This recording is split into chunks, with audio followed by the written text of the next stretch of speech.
Praise God. Pastor Jesse and Apostle Meret of a Living God Service.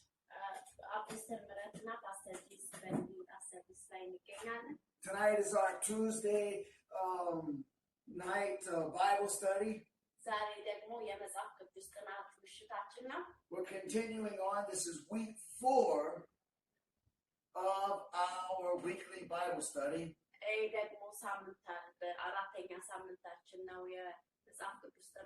And our weekly Bible study is on the book of Romans, teaching Paul's points in teaching the book of Romans.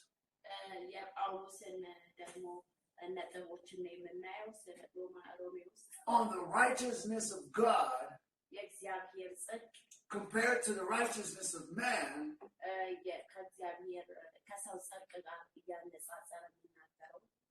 and that the righteousness of God is given to man so that man could live the righteousness of God.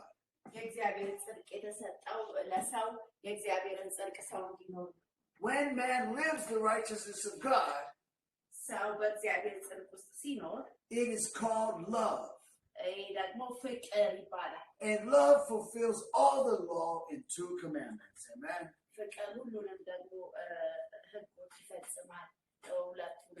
And I'm not going to drag out the intro. We're going to get right into our outline because I want to make some ground this week in our outline.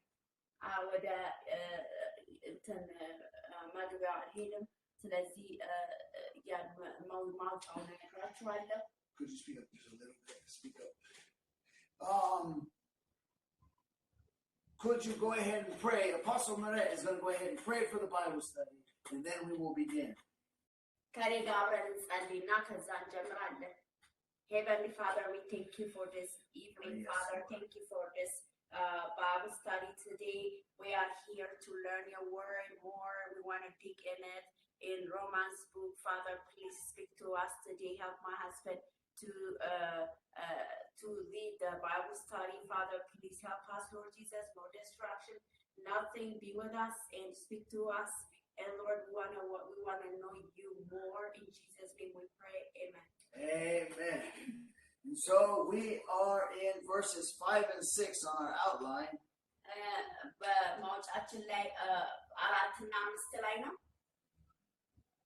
This week we are starting at C. In our outline, the scope and purpose of the gospel. The scope? Yeah, the scope meaning, like if you look at it's all that you can see. The vision or purpose, or vision and purpose of the gospel. Yeah,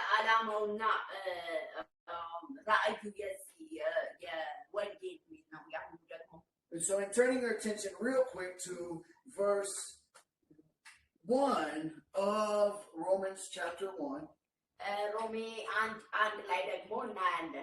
Since we're talking about the gospel. Yes, exactly.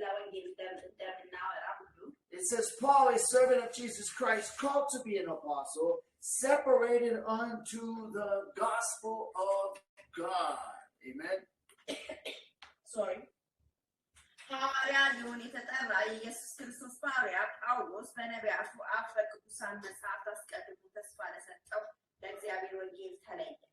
You may hear people talk about Paul's gospel, and you may hear people talk about Peter's gospel.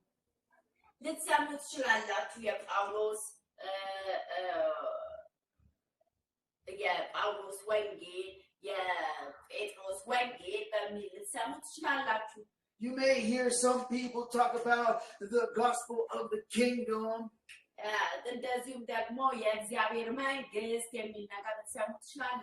Or the gospel of Jesus Christ. And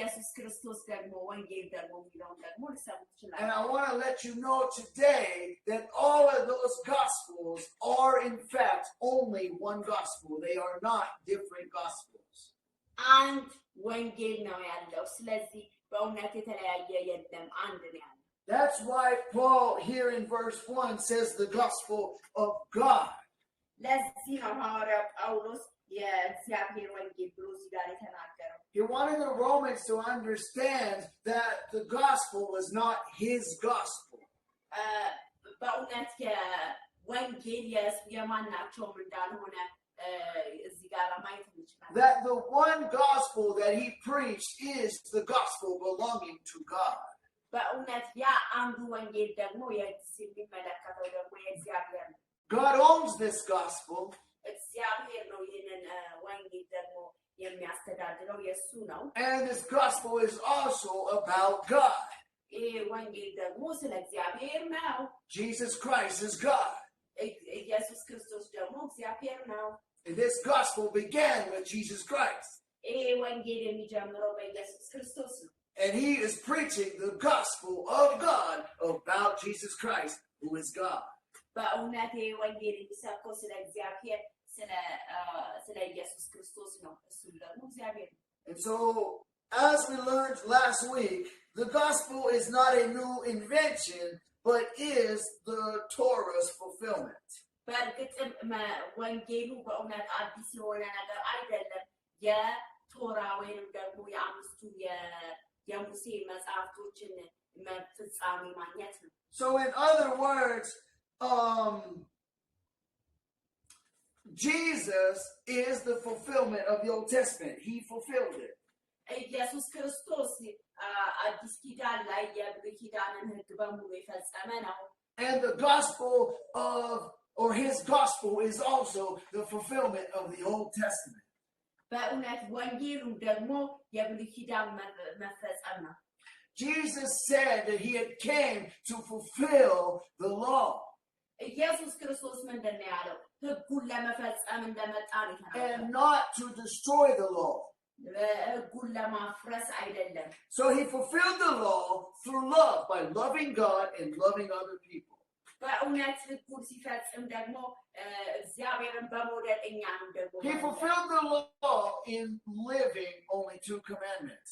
And by living those 2 commandments, he fulfilled all the law. በእውነት በሁለት ሕጎች ነበረ፣ በሁለት ትእዛዛቶች ነበረ ሕጉን የፈጸመው። And so this is the scope and purpose of the gospel. ይሄ ደግሞ ራእዩ የዚህ ወንጌል ዓላማው ነው። This is the scope and purpose of Paul's teaching to the Romans. በእውነት የጳውሎስ አስተምሮ ለሮማውያን ይሄ ነው ሊነግራቸው የፈለገው። God wants you to know that he gives you the power in order so that you can fulfill the law by living love. በእውነት እግዚአብሔር አባት ሊነግረን የፈለገው የሕጉን በመፈጸም እንድንኖር ለሱ ይሄንን ነው ሊያስተምረን የፈለገው። All right, and so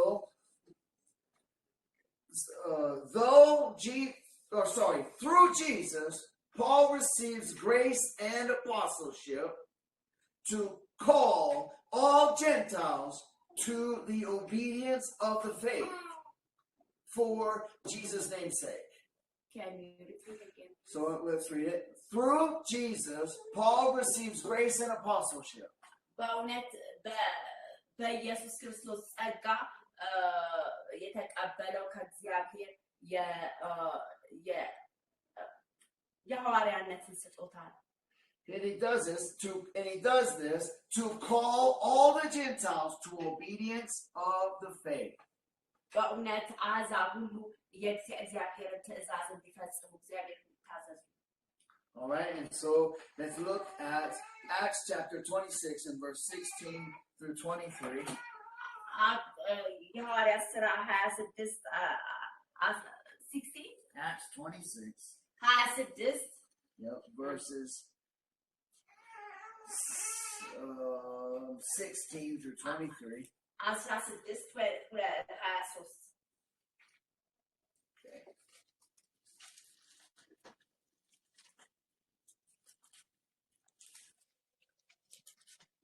Man, we're talking about the purpose and scope of the gospel. የወንጌል ዓላማው ነው እዚህ ጋር የምናየው። So we're looking at the person here እዚህ ጋር ስለ ማንነት who is teaching the gospel ወንጌል ስለሚሰብከው እንነጋገራለን። to the Romans. ለሮሜዎች All right. So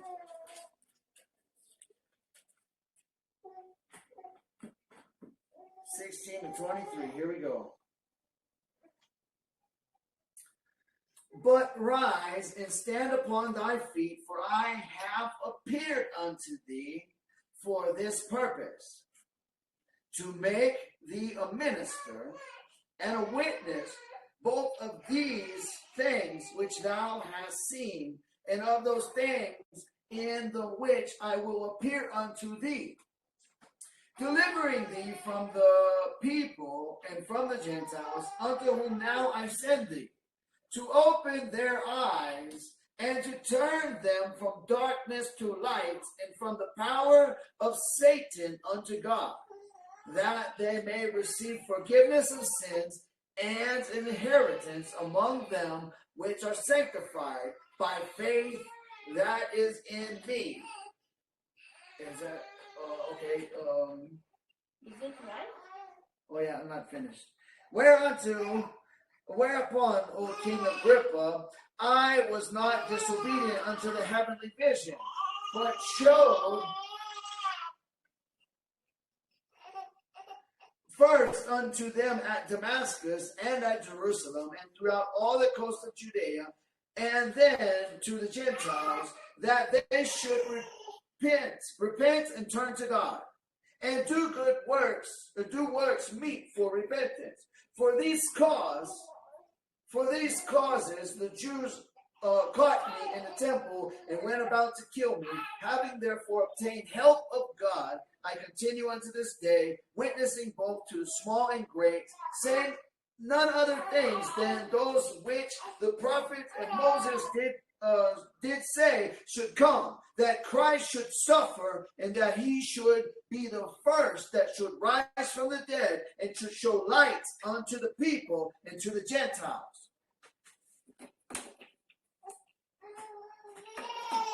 በኢየሱስ ክርስቶስ ስም አነባለሁ። የሐዋርያት ሥራ 26 ከ16 እስከ 23 ነገር ግን ተነሳና በእግር ቁም፣ ስለዚህ እኔን ባየበት ነገር ለአንተ የምትታይበት ነገር አገልጋይና ምስክር ትሆን ዘንድ ልሾምህ አይቻለሁና የኃጢአትንም ስርየት በእኔም በማመን በተቀደሱት መካከል ርስትን ያገኙ ዘንድ ከጨለማ ወደ ብርሃን ከሰይጣን ስልጣን ወደ እግዚአብሔር ዘወር ቢሉ ዓይናቸውን ትከፍት ዘንድ ከሕዝቡና ወደ እነርሱ ከምልክት ከአሕዛብ አድንሃለሁ። ንጉሥ አግሪፓ ሆይ፣ ስለዚህ ከሰማይ የታየን ራእይ እንቢ አላልኩም። ነገር ግን አስቀድሜ በደማስቆ ላሉት በኢየሩሳሌም በይሁዳ አገር ሁሉ ለአሕዛብ ንስሐ ይገቡ ዘንድ እንደ ንስሐ የሚገባ ነገር እያደረጉ ወደ እግዚአብሔር ዘወር ይሉ ዘንድ ተናገር። ስለዚህ አይሁድ በመቅደስ ያዙኝ፣ ሊገድሉኝም ሞከሩ። ከእግዚአብሔርም ዘንድ ረድኤት ተቀብዬ ለታናሹ ለታላቁም ስመሰክር እስከዚህ ቀን ድረስ ቆሜአለሁ።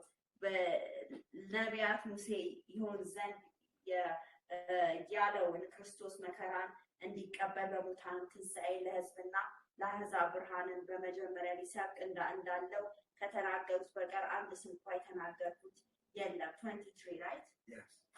And so we can see here that the gospel is to expose the power of Satan. በእውነት ወንጌል ዓላማው የሰይጣንን ስራ ለማጋለጥ ነው። And the gospel is to save the Gentiles. ወንጌል አሕዛብን ለማዳን ነው። And also the Jews. እንዲሁም ደግሞ አይሁድን ለማዳን ነው። The gospel is to bring the Gentiles to obedience. በእውነት ወንጌል አሕዛብ ደግሞ እግዚአብሔር እንዲታዘዙ ሊያደርግ ነው የመጣው። And bring them to repentance for fellowship and reconciliation to God. በእውነት ንስሐ ገብተው ደግሞ ከእግዚአብሔር ጋር እንዲታረቁ ነው። Amen. አሜን። All right, so then let's go look at Acts chapter 9 and verse 15. የሐዋርያት ሥራ 9 verse 15 and 16. But the Lord said unto him, Go thy way, for he is a chosen vessel unto me to bear my name before the Gentiles and kings and the children of Israel. So, okay, for I will show him how great things he must suffer for my name's sake. Excuse me, can you tell me again? 15 and 16, chapter 9. Okay. 2 verses.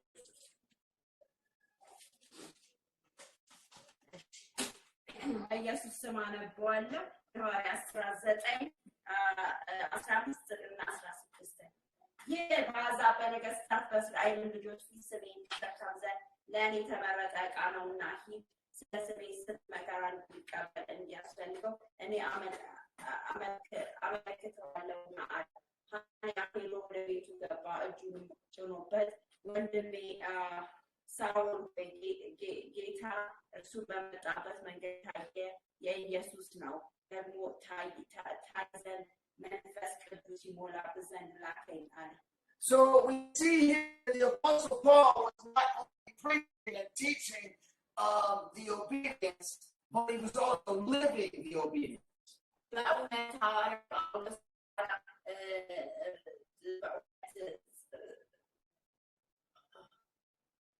መሰት ብቻ ሳይሆን ወንጌሉን በግጥም ደግሞ መኖር ነበር ሲያሳይ ነበር። And the gospel is not just for poor and down and out sinners. በእውነት ይህ ለድሆች ወይም ደግሞ ለኃጢአተኞች ብቻ አይደለም። But Paul is commanded here to take the gospel to Israel and to the Gentiles and also to kings. በእርግጥ እዚህ ጋር ሐዋርያት ሥራ ሲናገር ማነው ሐዋርያው ጳውሎስ ሲናገር ለተለያዩ ነገሥታቶችም በተለያየ ስልጣን ላሉትም ወንጌል እንደሚነገር ይናገራል። Because in Romans chapter 1, the Apostle Paul said that he was called for obedience. ሐዋርያው ጳውሎስ ሲናገር ለመታዘዝ እንደሆነ ይናገራል። He was called because he was obedient, የተጠራው ስለታዘዘ ነው። but he was also called to grow in obedience. ሌላኛው ደግሞ ለማደግም ጭምር መታዘዝ ውስጥ And he was called to teach obedience to disobedient people. በእውነት በመታዘዝ ግን ደግሞ ሰዎችን ደግሞ ባለመታዘዝ disobedience for the people. Is that what you asked? He was called to teach obedience to disobedient people, meaning make disobedient people obedient. Disciples. Okay. በሰዎች እንደዚሁም ደግሞ እንዲታዘዙ ደግሞ ደቀ መዛሙርትን እንደዛ ነው ያስተማረው። To teach rebellious people obedience. Okay, አመፀኛ ሰዎች እንደዚሁም ደግሞ እንዲታዘዙ ነበር። He says, called to be an apostle for obedience. የተጠራሁት ለሐዋርያነት ለመታዘዝ ነው እግዚአብሔርን ቃል እያለ ነው የሚናገረው። And in Philippians chapter 3, he says, I was apprehended, but I'm chasing after that I may also apprehend. ፊልጵስዩስ ላይ ሲናገር ሐዋርያው ጳውሎስ apprehended arrested, like an officer arrests you. Okay, ታስሬያለሁ ለዚህ ወንጌል ብሎ ተናግሯል። So he's saying, I was arrested of God for a purpose. This is the time he was arrested.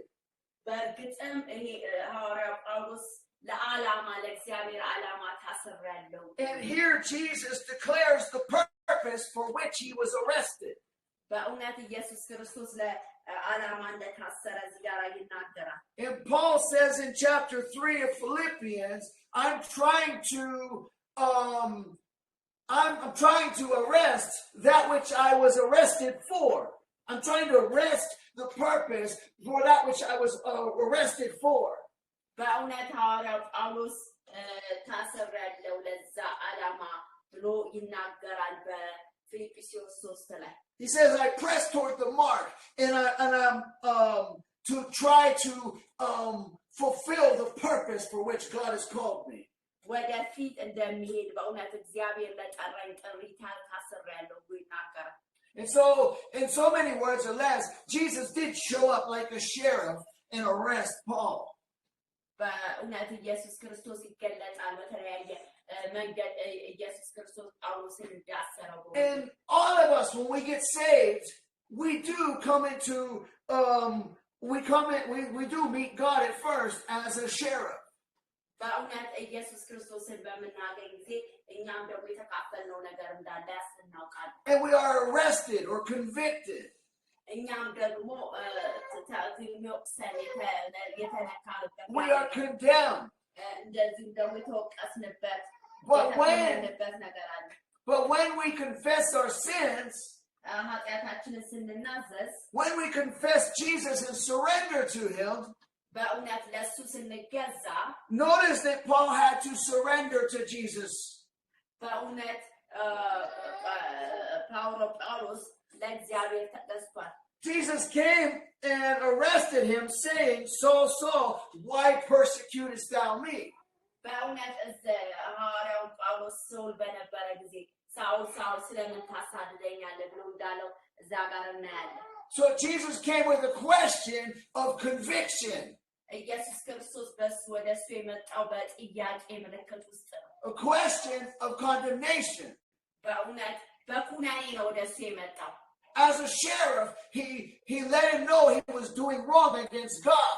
በእውነት የሚያደርገው ነገር በእግዚአብሔር ላይ እንደተነሳ ትክክለኛ እንዳልሆነ ነው። Amen. Amen. But he didn't leave him there. እግዚአብሔር እዛ ቦታ አልተወውም። When Paul said, what wilt thou have me to do, Lord? He called Jesus Jehovah. በእውነት ምን ላደርግ ትፈልጋለህ ጀሆቫ ብሎ ኢየሱስ ክርስቶስን ጠራው። And then by saying, what wilt thou have me to do? Now I'm confessing I will serve you. አሁን ማለቱ አሁን ኃጢአቴን እናዘዛለሁ ማድረግ የምትፈልገው በእኔ ምን ትፈልጋለህ እንዳደርግልህ ነው። And then Jesus gives him a purpose. He's like, I have called you and I'm sending you and you're going to preach the gospel. እግዚአብሔር በእውነት ክርስቶስ ምንድን ነው ያለው? ጠርቼሃለሁ ወንጌልን ልትናገራለህ። Jesus immediately gives him purpose. ኢየሱስ ክርስቶስ ወዲያውኑ ጥሪ ሰጠው። And it's the same with us when we get saved. He convicts us and we're condemned, but when we make the confession, then we receive the purpose and the calling as well. በእርግጥም ኢየሱስ ክርስቶስን ተቀብለን ስንናዘዝ ኃጢአታችን ከዛ በኋላ ወዲያውኑ ደግሞ ዓላማ የሚባል ነገር እግዚአብሔር ደግሞ ይሰጠናል። And so previously, Paul was bound by the power of Satan. በእውነት ቀድሞ ሐዋርያው ጳውሎስ ሳውል በነበረ ጊዜ በሰይጣን እስራት ውስጥ ነበር። Previously, Paul did not have any light, but he was living in darkness. ምንም አይነት ብርሃን አልነበረም፣ በብርሃን ውስጥም አልነበረም ነበር። And so Paul received power over Satan. ሐዋርያው ጳውሎስ ኃይል ተቀበለ በሰይጣን ላይ። And Paul received the glorious light of the gospel. የክብር ወንጌል የክብር ኃይል የሆነ ነገር ተቀበለ የእግዚአብሔር ወንጌል የሆነው first himself before he went out to go take it to others. በእውነት በመጀመሪያ ለራሱ ተቀበለ ከወጥቶ ለሌሎች ከመናገር በፊት። Go to Acts chapter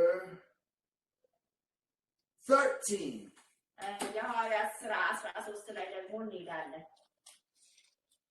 And we're going to look at one verse 46. 46 ላይ ደግሞ እንሄዳለን። Says, then Paul and Barnabas waxed bold and said, it was necessary that the word of God should first have been spoken to you. But seeing ye put it from you, and judge yourselves unworthy of everlasting life, lo, we turn to the Gentiles. በኢየሱስ ክርስቶስ ስም አነባለሁ። ጳውሎስና በርናባስም ገልጠው እግዚአብሔርን ቃል አስቀድሞ ለእናንተ ይናገር ዘንድ ያስፈልጋል ከገፋችሁትና ይናገር ዘንድ ያስፈልጋል ከገፋችሁትና የዘላለም ሕይወት ሊገባችሁ በራሳችሁ ከፈረዳችሁ ግን እነሆ ወደ አሕዛብ ዘወር እላለሁ only let me read 47 እንዲሁ ጌታ እስከ ምድር ዳርቻ ድረስ ለማዳን ትሆን ዘንድ ለአሕዛብ ብርሃን አድርጌሃለሁ ብሎ አዟልና አሉ For so hath the Lord commanded us, saying, I have set thee to be a light of the Gentiles, that thou shouldest be for salvation unto the ends of the earth. So this here was a scripture that he quoted about Jesus Christ.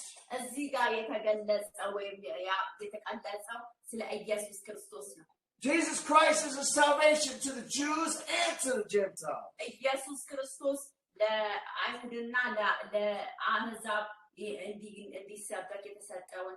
Jesus Christ and his gospel is both light to the Jews and to the Gentiles.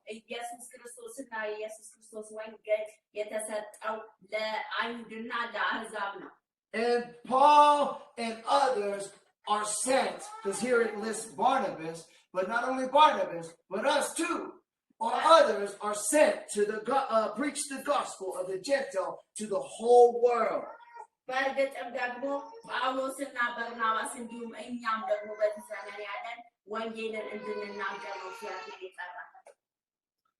Amen. Amen. Okay, so let's read 48. And when the Gentiles heard this, they were glad and glorified the word of the Lord, and as many as were ordained to eternal life believed. Okay, 48? Yeah, just 48. አሕዛብም ሰምተው ደስ አላቸው የእግዚአብሔር ቃል አከበሩ ለዘላለም ሕይወትም የተዘጋጁ ሁሉ አመኑ የጌታም ቃል በአገር ሁሉ ተስፋፋ When you believe that you get saved, you are ordained to eternal life. በእርግጥም ስትድኑ ስትቀበሉ እግዚአብሔር ሾሟችኋል ለዘላለም ሕይወት Amen. This gospel, or God ordains you through this gospel.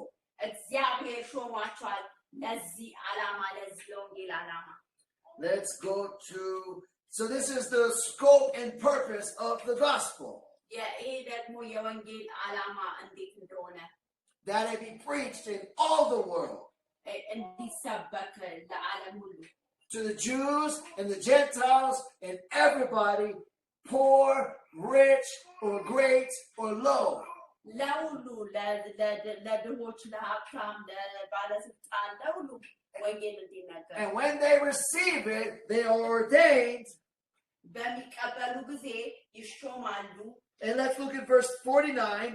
49 ላይ እንሄዳለን And the word of the Lord was published throughout all the region.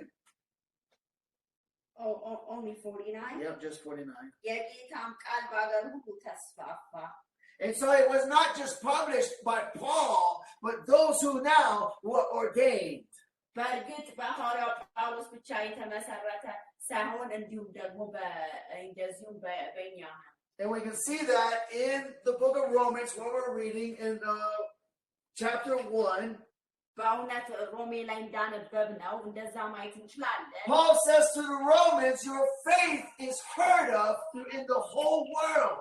እምነታችሁ ተሰምቷል በዓለም ሁሉ ብሎ ሐዋርያው ጳውሎስ ይናገራል Amen. This gospel ordains you with purpose to preach and tell the whole world. በእውነት ይሄ ወንጌል የሾማችሁ ለዓለም ሁሉ ወንጌል እንድትናገሩ To reveal the light of Jesus Christ to the whole world. በእውነት ይሄ ብርሃን የሆነውን ደግሞ ለዓለም ሁሉ እንድናሰራጭ And deliver them from the power of Satan. በእውነት ከሰይጣን መንግስት ለማላቀቅ And deliver them from the power of darkness. ከጨለማ ብርሃን ከጨለማ ስራት ነፃ ለማውጣት ነው And bring them obedient to Jesus Christ and his gospel. በእውነት ለእግዚአብሔር ቃል ለመታዘዝ እንዲችሉ ሰዎች በእውነት ወደ እግዚአብሔር እንዲመለሱ Acts chapter 15. የሐዋርያት ሥራ 15 And look at verse 12. Then the multitude kept silence and gave audience to Barnabas and Paul, declaring what miracles and wonders God had brought among them, among the Gentiles by them.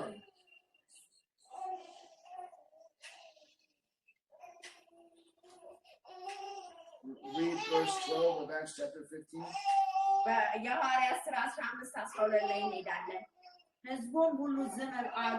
በርናባስና ጳውሎስ እግዚአብሔር በእጃቸው በአሕዛብ መካከል ያደረገውን ምልክትና ድንቅ ሲተርኩላቸው ይሰሙ ነበር። Acts chapter 18 and verse 6. These signs shall follow them that believe.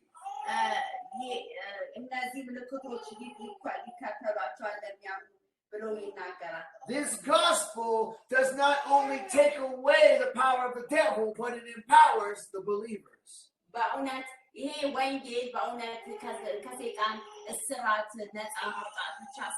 They were empowered with miracles.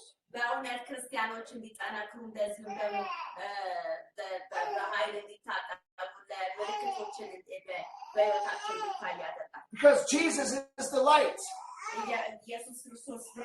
But he told Paul and all that believe on him, you will be the light.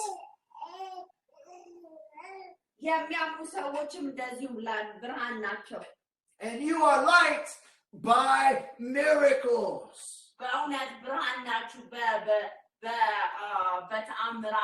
It's a miracle when you get born again. It's a miracle when you're filled with the Holy Ghost.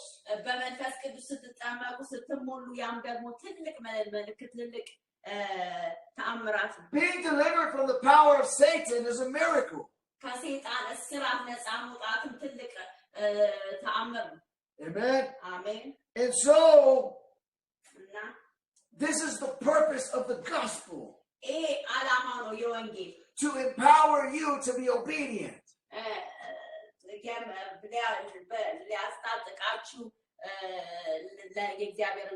Being obedient is an empowerment that you have to receive from God.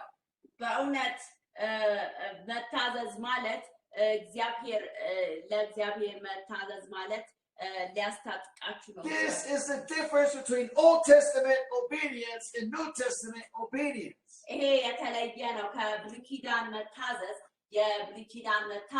Obedience in the New Testament is not just following rules.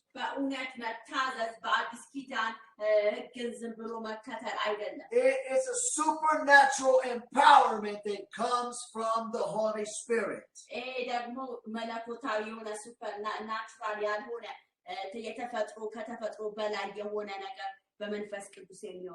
Amen. And that's why Jesus says these signs will follow them that believe. You'll tread on the heads of scorpions and serpents.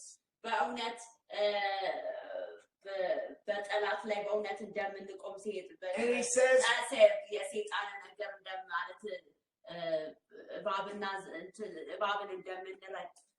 he says, behold, I give you all the power over all the devils.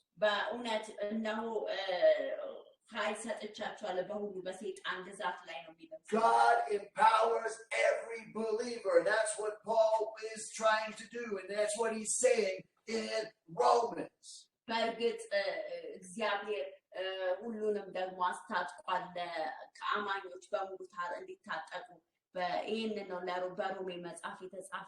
Verse 6 of chapter 18 of book of Acts.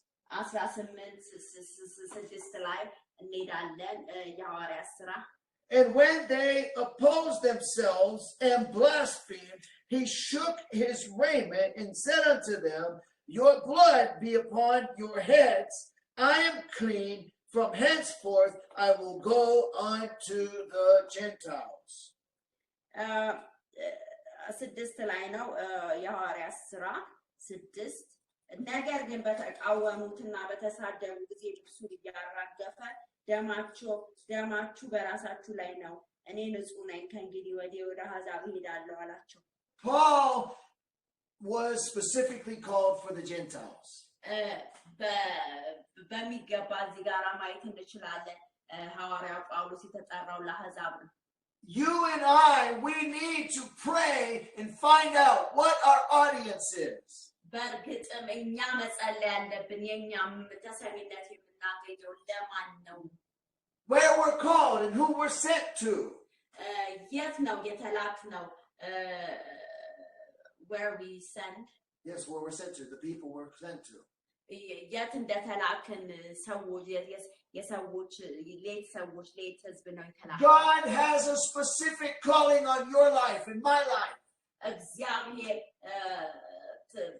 በቃ ዋና የሆነ ጥሪ በህይወታችን በእኔም ህይወት በእኛም ህይወት ውስጥ እንዳለው ማየት እንችላለን Paul loved the Jews, and the Jews still have a promise to be fulfilled, and that promise will be fulfilled. በእርግጥም ሐዋርያው ጳውሎስ አይሁዶችን ይወዳል ግን ደግሞ ጥሪው ለአሕዛብ ነው በእርግጥም ለአይሁዶች እግዚአብሔር የገባው ኪዳን ደግሞ ይፈጸማል It's easy to preach to people that we already know the gospel. በእውነት ቀላል ነው ወንጌልን ለሚያውቁ ሰዎች መናገር God was calling Paul out of his comfort zone. እግዚአብሔር ጳውሎስን ከምቹ ቦታ አወጣው And so Paul, because the Bible said that Jesus said to Paul, I will show him great how much things he will suffer for my name's sake. በእውነት ኢየሱስ ክርስቶስ በእውነት ለጳውሎስ ያለው ምን ያህል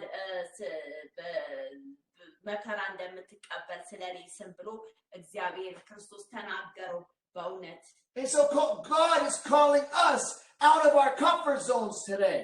እግዚአብሔር ዛሬ ከምቹ ዞናችን እንድንወጣ ነው የሚናገረው Many times Christians, they love to go and preach to people who know the word of God already. በእርግጥም ብዙ ሰዎች መሄድ የሚፈልጉት እግዚአብሔርን ቃል ለሚያውቁ ሰዎች መናገር ቀላል ወደ ሆነ ቦታ ነው They love to preach to other Christians of other denominations. በእርግጥም ለክርስቲያን ወይንም ደግሞ ለሌላ የእምነት ተቋም ላሉ ሰዎች መስበክ ነው የሚፈልጉት hoping to lead them unto the truth, the true gospel. በእርግጥም ተስፋ በማድረግ ወደ ተስፋ ያደርጋሉ ለትክክለኛው ወደ እውነተኛው መንገድ እንዲሄዱ But maybe God is not calling you to go to the Jehovah's Witnesses and to go to the Mormons, but maybe God is calling you to go to the sinners.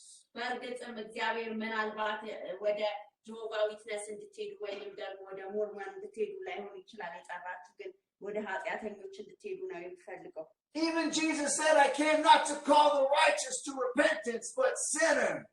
በእርግጥም እኔ የመጣሁት ለጻድቃን አይደለም ለኃጢአተኞች ነው ብሎ ኢየሱስ ክርስቶስ ተናገረ Trying to convince the religious is a lot harder than going to someone who knows they need to repent. በእርግጥም ለኃጢአተኛ ሄዶ መናገር ከባድ ነው በእርግጥም ደግሞ ለሚያውቅ ሰው Now it is what it is. Maybe you are called to go to the religious. ምናልባት ለሃይማኖተኞች ተጠርታችሁ ልትሆኑ ትችላላችሁ Peter was called to the circumcision. በእውነት ሐዋርያው ጴጥሮስ የተጠራው ለተገረዙ ነው It was very effective winning the circumcision of the Jews. በእርግጥም በጣም ውጤታማ ነበረ ለተገረዙት ወንጌልን ለመናገር እሱ ሲያገለግል And Peter was no less than, Paul was no less than Peter. ሐዋርያው ጳውሎስ ግን ከጴጥሮስ ያነሰ አገልግሎት አላገለገለም But Peter or Paul was not effective to the Jews. በእርግጥም ሐዋርያው ጳውሎስ ግን ለአይሁዶች በውጤታማ አገልግሎት ማገልገል አልቻለም But it says in Galatians that they noticed that Paul was very effective to the Gentiles. በእርግጥም ገላትያ መጽሐፍ ላይ ሲናገር ግን ለአይሁዶች ወንጌል ሲናገር ግን በጣም ውጤታማ ነበር ለአሕዛብ Pray and let God tell you, guide you, and lead you to the people you are effective to. በእርግጥም ጸልዩ በውጤታማ ልትሆኑ የምትችሉበት አገልግሎት የተላካችሁበትን እንድታውቁ Did I read verse 6? Yes, I did. Okay, so Acts chapter 21 and verse Acts chapter 21 and verse 19 21 19 ላይ ደግሞ እንሄዳለን። and 21 through 21. 21 verses 19 through 21. Okay. 21 Says, and when he had saluted them, he declared particularly what things God had wrought among the Gentiles by his ministry. And when they heard it, they glorified the Lord and said unto him, Thou seest, brother, how many thousands of Jews there are which believe, and they are zealous of the law. And they are informed of thee that thou teachest all the Jews which are among the Gentiles to forsake Moses, saying that they ought not to circumcise their children, neither to walk after the customs. Yes, right there. Go ahead. በኢየሱስ ክርስቶስ ስም አነበዋለሁ። የሐዋርያት ሥራ ምዕራፍ 21 ከ19 እስከ 21 ሰላምታም ካቀረብከላቸው በኋላ በእርሱ ማገልገል እግዚአብሔር በአሕዛብ መካከል ያደረገውን በእያንዳንዱ ተረከላቸው። እነርሱ በሰሙ ጊዜ እግዚአብሔርን አመሰገኑ፣ አሉትም ወንድም ሆይ በአይሁድ መካከል አምነው የነበሩት ስንት አላፋት እንደሆኑ ታያለ። ሁላችሁም ለሕግ የሚቀኑ ናቸው። ልጆቻቸውም እንዳይገረዙ በስርዓትም እንዳይሄዱ በአሕዛብ መካከል ያሉት አይሁድ ሁሉ ሙሴ ይክዱ ዘንድ እንድታስተምር ስለ አንተ ነግሬያቸዋለሁ። Religious people are going to cause you to suffer and lie about you, by lying about you. በእርግጥም ሃይማኖተኛ ሰዎች ስለ እናንተ በውሸት ሊናገሩባችሁ ይችላል። The purpose and the scope of the gospel is for us to overcome opposition. በእውነት ዓላማው የወንጌል በእርግጥም overcome opposition, overcome attacks. Okay. ለማሸነፍ ነው የሚመጣውንም ደግሞ ማንኛውም አይነት ውጊያ። Amen. Amen. People are going to lie about us and say we said things we didn't say. በእውነት ሰዎች በእኛ ላይ ሊዋሹ ይችላሉ፣ ያላለውን ሊሉ ይችላሉ። Or take the things we say out of context and say we said something we didn't say. በእርግጥም ደግሞ አንዳንዱ ነገር ደግሞ በእውነት ከኮንቴክስቱ ወይም ደግሞ ከዛ ከአውዱ ውጪ ሊናገሩ ይችላሉ ስለኛ። Amen. We have to be committed to Jesus Christ. ለኢየሱስ ክርስቶስ መሰጠት አለብን። We have to be obedient to Jesus Christ. ለኢየሱስ ክርስቶስ መታዘዝ አለብን። Let's go to Acts chapter 21 and verse, not 21. Acts chapter 28 and verse 28. የሐዋርያት ሥራ 28 ላይ እንሄዳለን።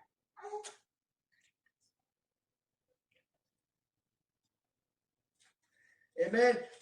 This shows that the gospel has a new purpose than the Old Testament gospel. በእውነት ይሄ ወንጌል ደግሞ ከብሉይ ኪዳን ደግሞ የተለየ ወንጌል ነው። The Old Testament gospel preached Moses and the law to bring the Jews to obedience. በእርግጥም የብሉይ ኪዳን ወንጌል የነበረው ሙሴ ስለመታዘዝ ሙሴ ስለተሰጠው ሕግና ስለ አይሁድ ነው እንደ አይሁዶች ወደ መታዘዝ እንዲመጡ to bring the law into the world. በእውነት ሕጉ ወደ ምድር እንዲመጣ ነው ዋናው ዓላማ። To make the whole world convicted or guilty. ሁሉም ዓለም ላይ ያለ ሰው ሁሉ በሕጉ በእውነት እንዲወቀስ ነው የሚያደርገው። Because where there is no law, there is no sin. በእውነት ኃጢአት ሕግ በሌለበት ቦታ ኃጢአት የለም። The law is a tutorer who brings us to Jesus. በእርግጥም ሕጉ ደግሞ የተሰጠው ልክ እንደ ምንድነው ቲቶር is like ማሰልጠኛ ነው ክርስቶስ ኢየሱስን እንድናውቅ። The law is just a teacher to teach us about Jesus. ስለ ኢየሱስ ክርስቶስ እንድናስተምር የሚያደርገን። Amen. And to show us what the Messiah, as we talked last week. When we read the Old Testament, it's a witness of Jesus. And it's also a witness of mankind's sin.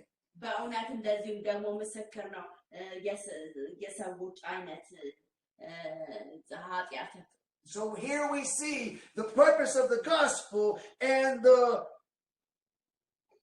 scope of the gospel, the vision of the gospel was a new life.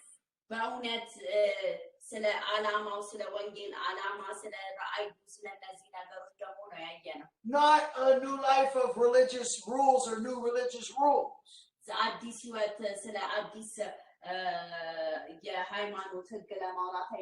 Not a new or not the old religion just done a different way.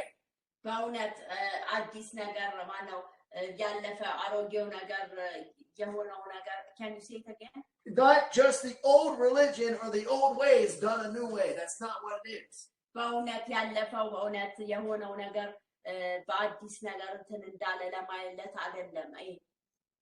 Paul was telling them that they could fulfill all the law by being obedient to Jesus Christ.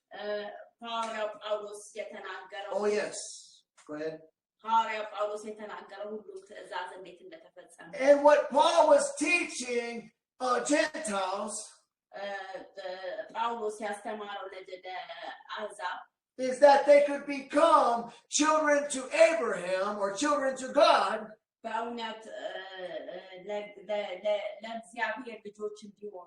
by faith in Jesus Christ. That he did not need the circumcision of the flesh.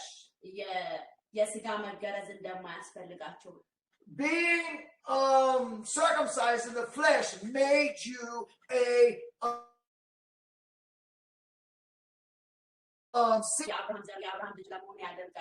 and by being circumcised, you had a lot of requirements.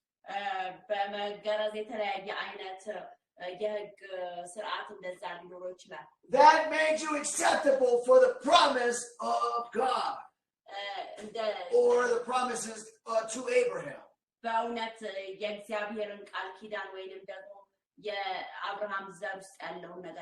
The promise to Abraham was that his seed would inherit the kingdom of God. And now the kingdom of God is the Holy Ghost power. The kingdom of God will be fulfilled in the millennial reign when Jesus comes to reign. But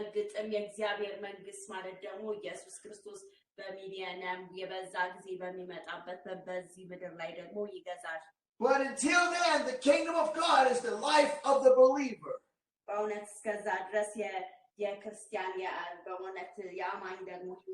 A life of power.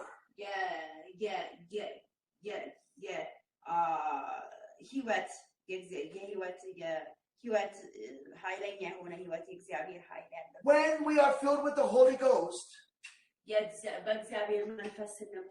we are spiritually circumcised. That makes us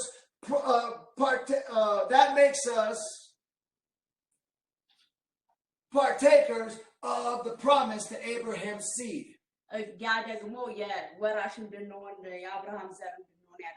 That makes us sons to Abraham and sons to God, therefore.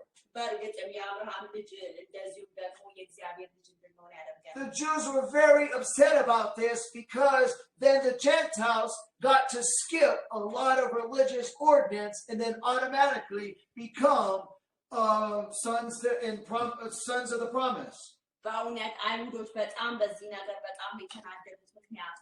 እዚህ ጋር እንዳነበብነው ምንም አይነት የህግ ስርዓትን እንደዛ ስላልፈጸምን አሕዛብ የሆንን እንዴት ወዲያውኑ በዚህ ስልጣን የልጅነት ስልጣን በማግኘታችን. So that's why they were really mad and wanted to kill him. ለዛ ነው በጣም ተናደው ሊገሉት ሐዋርያው ጳውሎስን ይፈልጋሉ. Because the apostle Paul was saying, look, these Gentiles who just got saved today and filled with the Holy Ghost.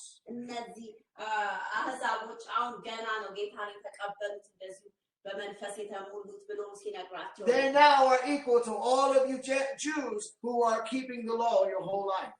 እንደዚሁም እነዚህ ሰዎች ደግሞ ከእናንተ እኩል ናቸው ብሎ ለአይሁዶቹ ሲነግራቸው ራሳችሁ ሙሉ ስትፈጽሙ ሕግ የኖራችሁት These Gentiles who have been filled with the Holy Ghost, who were sinners yesterday, but delivered today, ትናንትና እነዚህ በእውነት አህዛብ ትናንት ኃጢአተኞች ነበሩ ዛሬ ግን ጽድቅ ውስጥ ገብተዋል ምክንያቱም ኃጢአታቸውን ይቅርታ ስላገኙ ንስሐ ስለገቧል have now received the promise of Abraham that you are working for. በእውነት የአብርሃምን ደግሞ ቃል ኪዳን ተቀብለዋል ብሎ አላቸው This promise that you've lived your whole life for, working for, these Gentiles have now received by faith when they got filled with the Holy Ghost. በእውነት እናንተ ሕይወታችሁን ሁሉ ስትፈጽሙ የነበረውን እነዚህ በእውነት በመንፈስ ቅዱስ አማካኝነት መንፈስ ቅዱስን በመጠመቃቸው በዚህ ቃል ኪዳን ውስጥ ገብተዋል That's why they were so upset. ለዛ ነው በጣም የተናደዱት All right, so let's go to chapter 28 and verse 28. 28 ላይ ደግሞ እንሄዳለን Be it known therefore unto you that salvation of God, and that the salvation of God is sent unto the Gentiles, and that they will hear it. 28, right? Yes, amen. Okay.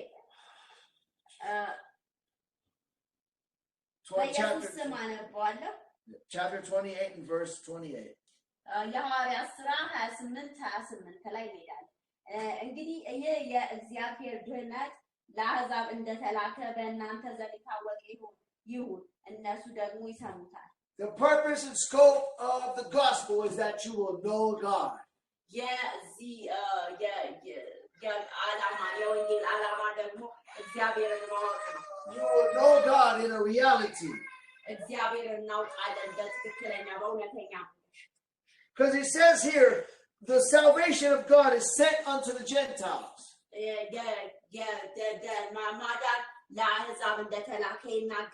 This is not saying that salvation is only now to the Gentiles and not to the Jews. That's not what it's saying.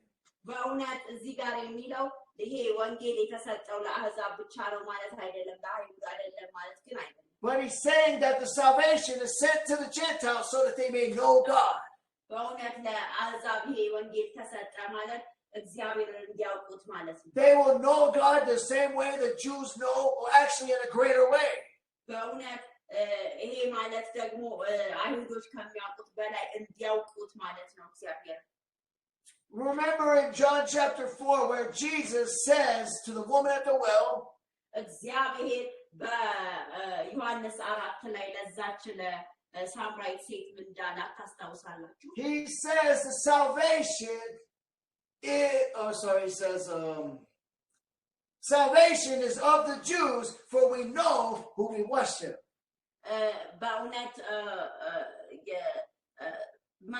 መዳን ለአይሁድ ከአይሁድ እንደሚመጣ እንደምታውቅ ያንን ነገር ስትነግረው መዳን ግን አዳኝ እሱ እንደሆነ ነገር Paul is saying that when the Gentiles get filled with the Holy Ghost, and they will know God and know who they worship. በእውነት ለአይሁዶች ሲነግራቸው የነበረው can you say it again? Paul is saying that when the Gentiles get filled with the Holy Ghost, they will know God and know who they worship. በእውነት መንፈስ ቅዱስን እንዲቀበሉና ማንን እንደሚያምኑ እንዲያውቁ ነበረ ለአሕዛብ የነገራቸው And therefore the Gentiles, just like the Jews, will take salvation to the world. በእርግጥም ልክ እንደ አይሁዶች ደግሞ አሕዛቦች ወንጌልን ተቀብለው ደግሞ ወደ ዓለም ሁሉ ወንጌልን ተናገሩ Acts chapter 23 and verse 11. በእውነት የሐዋርያት ሥራ 23:11 ላይ እንሄዳለን We are closing. I got one more scripture and we are closing. እንዘጋለን አንድ ክፍል ከተናገርን በኋላ 23 and verse 11. 23:11 ላይ እንሄዳለን And the night following, the Lord stood by him and said, Be of good cheer, Paul, for as thou hast testified of me, in Jerusalem, so must thou bear witness also at Rome. በኢየሱስ ስም አነባለሁ። የሐዋርያት ሥራ ምዕራፍ 23 11 ላይ በሁለተኛው ሌሊት ጌታ ባጠገቡ ቆሞ ጳውሎስ ሆይ በኢየሩሳሌም ስለ እኔ እንደመሰከርክ እንዲሁ በሮሜ ትመሰክርልኝ ዘንድ ይገባልና አይዞ አለው። Amen. So we see here that God did not forsake the Jews. እግዚአብሔር በእውነት አይሁዶችን በእውነት አልተዋቸው። Even though Paul was called to the Gentiles, he was also to testify to the Jews. በእውነት ምንም ያህል ሐዋርያው ጳውሎስ ለአይሁድ ቢጠራም ለአሕዛብ ቢጠራም አይሁዶችን አልተወም። His main purpose in calling was to the Gentiles. ዋናው ዓላማ ደግሞ የተጠራበት ለአሕዛብ ነው። Amen. Amen. And so this was to make the Jews jealous, because they're jealous that we have received the promise of the Father. በእርግጥም አይሁዶች በዚህ ምክንያት እንዲቀኑ በእውነት የአባታቸውን ደግሞ ቃል ኪዳን እንደተቀበልን ደግሞ እንዲያውቁ ነው። We're ordained and called of God. በእግዚአብሔር ተሹመናል ተጠርተናል። And we don't have to be part of a specific tribe. ምንም አይነት የተለየ ዘር መሆን የለብንም። The Bible says that we're made kings and priests unto God.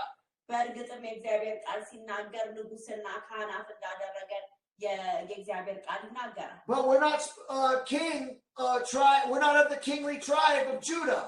በእውነት የአይሁድ ንጉሥ ግን አይደለንም በዛ በነገር ገረስ ወሰድ። And we're not of the priestly tribe of Levites. በእርግጥም የሌዊ ደግሞ ዘር አይደለንም በዘር ደረጃ።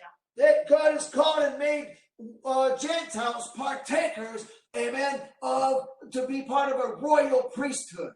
በእርግጥም እግዚአብሔር ተካፋይ ያደረገን የካህን ዘር እንድንሆን። Romans 11:28, that's the last verse for tonight. Romans 11:28. 11:29 ላይ እንሄዳለን ሮሜ መጽሐፍ። Amen. Okay, so as concerning the gospel, they are enemies for your sakes. But as touching the election, they are beloved for the Father's sake. So. Oh, is that enough? Yep, that's enough. Okay.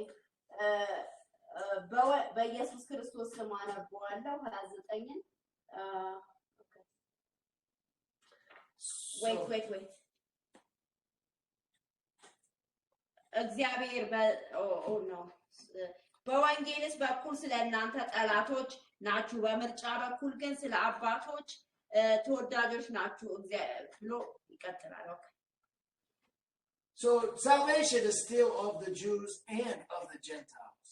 እስካሁን ደህንነት ለአይሁድም እንዲሁም ለአሕዛብ ነው። Whoever knows God by the baptism of the Holy Ghost can preach the gospel.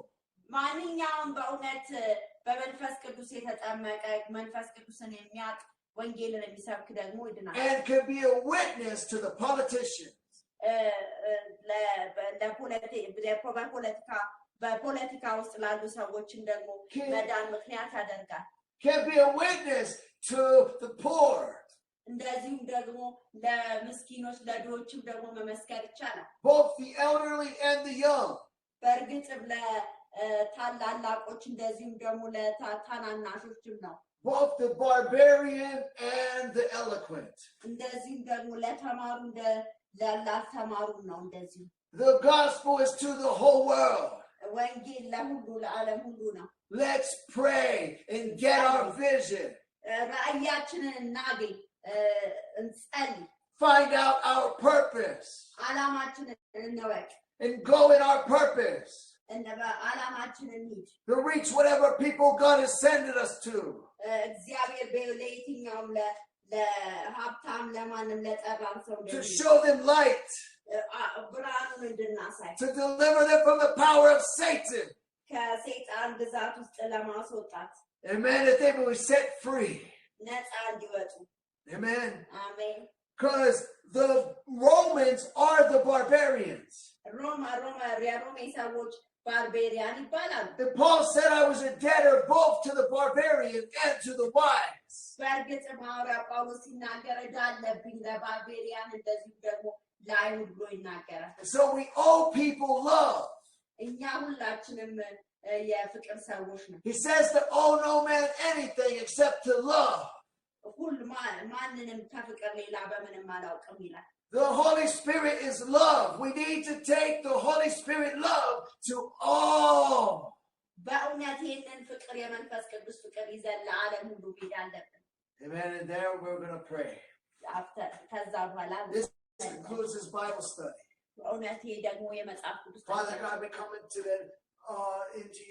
your presence. ጌታ ኢየሱስ እግዚአብሔር ሆይ ወደ አንተ By the name of Jesus Christ. በኢየሱስ ክርስቶስ ስም ወደ ፊት እንመጣለን። And by the blood of Jesus Christ. በኢየሱስ ደም ወደ ፊት እንመጣለን። Oh, Father, I pray that everyone under the sound of my voice would be empowered. በእውነት ከድምጼ በታች ያሉ ሁሉ Receive the Holy Ghost. መንፈስ ቅዱስን ተቀበሉ። Receive the knowledge of God. የእግዚአብሔርን እውቀት ተቀበሉ። Be empowered በእውነት ተሞሉ በእግዚአብሔር ኃይል። to take the truth unto the ignorant. በእውነት ወንጌልን ደግሞ ችላባዮች እንዲያገኙት። To feed babes. በእውነት ያልበሰሉ ወይንም ደግሞ ህፃናት To make disciples of all nations. በእውነት የዓለምን ሕዝብ በሙሉ ደቀ መዝሙር ለማድረግ። To cast out all hatred. በእውነት ጥላቻን And be filled with love for all people. በእውነት በፍቅር ሁሉ ሰው እንዲሞላ። And take this power that they've received into the world. ይህንን ኃይል ይዞ ወደ ዓለም ሁሉ መሄድ ይቻላል። And give this power to all freely. በእውነት ይህንን ኃይል ለሰው ሁሉ በነፃ ለመስጠት። And follow in the footsteps of our Lord and Savior, Jesus Christ. በእውነት የእግዚአብሔርን ሕግ መከተል የእሱን ዓላማ። That they be filled with love for all souls. በእውነት በፍቅር ለሰው ሁሉ ለመናገር ለመሞላት። And have the power to fulfill the law in love as Christ did. በእውነት ዓላማው ደግሞ ለመሞላት በእውነት በፍቅር የእግዚአብሔርን ሐሳብ የኢየሱስ ክርስቶስን ዓላማ ለመፈጸም። Not in man's righteousness, but in God's righteousness. በሰው ጽድቅ ሳይሆን የእግዚአብሔር ጽድቅ በሆነው። And constantly give God the glory. በየጊዜው ለእግዚአብሔር ክብርን መስጠት። Always remembering where God brought us from. እግዚአብሔር ሁሉ ጊዜ ማስታወስ እንድንችል እግዚአብሔር ከየት እንዳወጣን። That it was God who saved us and not ourselves. እግዚአብሔር እንዳዳነን እኛ ራሳችንን ሳይሆን የዳነው። And we thank you and give you all the praise and all the glory, Lord Jesus. እናመሰግናለን ለአንተ ክብርን እንሰጣለን። In your holy and precious name, Lord Jesus, we pray. Amen. በኢየሱስ ስም በልጁ በኢየሱስ ስም ነው የምንጸልየው። And all those that love the Lord say amen. እግዚአብሔር የምንወድ ሁሉ አሜን እንላለን። God bless you. We will see you tomorrow in our prayer meeting at 11 a.m. East African time. ተባረኩ። ነገ ደግሞ በጸሎት ሰዓታችን በአምስት ሰዓት